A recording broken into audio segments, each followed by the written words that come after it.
Mi nombre es Curiel Valadez Omar. Yo les voy a hablar específicamente de las características del motor. En la placa de datos nos maneja varios datos, como la potencia.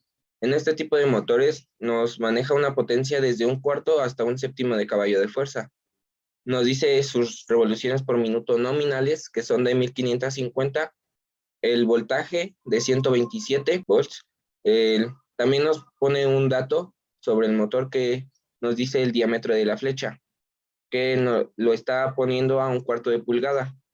La temperatura a la que trabaja es de 40 grados, la frecuencia y la intensidad de corriente, que es de 60 Hz y de 0.77 amperes. En la imagen que les presento se puede ver la diferencia entre el tamaño de una mano promedio y el motor. Es un motor muy pequeño, por lo que sus aplicaciones son muy pocas. Las aplicaciones de este motor son tres básicas o más usadas. La primera es de ventiladores. La segunda es en respiradores en hospitales. Y la última son máquinas de coser. Yo soy Agüiñigo Valdés Michel Francisco y les voy a presentar las partes del motor. El motor se compone de un estator, de un rotor tipo jaula de ardilla, de espiras en cortocircuito, de núcleo de polos salientes. A continuación les voy a hablar de las ventajas del motor, que son simplicidad de construcción y no requieren de un mantenimiento frecuente, bajo costo, su confiabilidad y su robustez. Las desventajas son, tiene un par de arranque muy bajo, factor de potencia es muy pobre y su eficiencia muy baja, más o menos del 35%. Yo soy el alumno Rodríguez Moreno, Iván Mauricio. El diagrama de este motor nos indica que tiene una línea de alimentación, tiene bobinas principales, bobinas de sombra y un rotor jaula de ardilla. El motor de polos sombreados con dos polos. Este consta de bobinas de sombra de cobre, bobinas del estator y un rotor jaula de ardilla.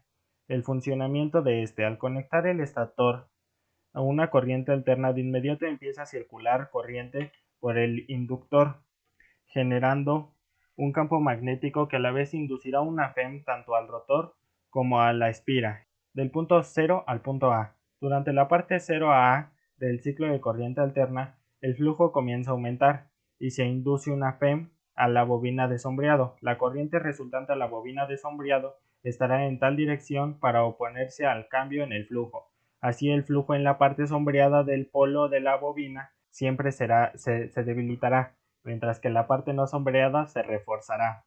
De A a B. Durante la parte A a B del ciclo de corriente alterna, el flujo ha alcanzado casi el valor máximo y no está cambiando. Por lo tanto, la distribución del flujo a través del polo es uniforme, ya que no circula corriente en la bobina de sombreado.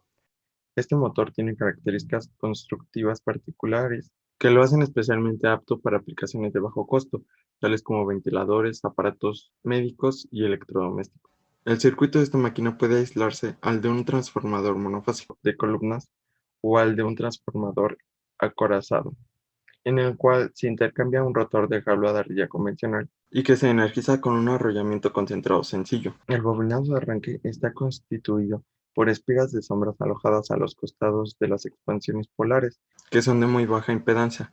Cabe destacar que su sencillez de construcción y su reducida cantidad de material activo lo convierten en el motor de inducción de menor costo, lo cual induce a la industria a implementarlo en la mayor cantidad posible de aplicaciones. Las averías en este motor. Una causa puede ser esfuerzos térmicos.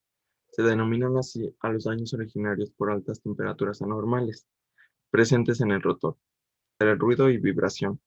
La excentricidad del entrehierro puede causar problemas de ruido o vibración. Y hay tres ejemplos de ruido o vibración. El diámetro externo del rotor es excéntrico al eje de rotación. El diámetro interno del estator es excéntrico. Y por último, el rotor y el estator no tienen el mismo eje de rotación. Muchas gracias por su atención. Yo soy Carrillo Contreras Luis Osvaldo, editor y expositor de este video. Hasta luego.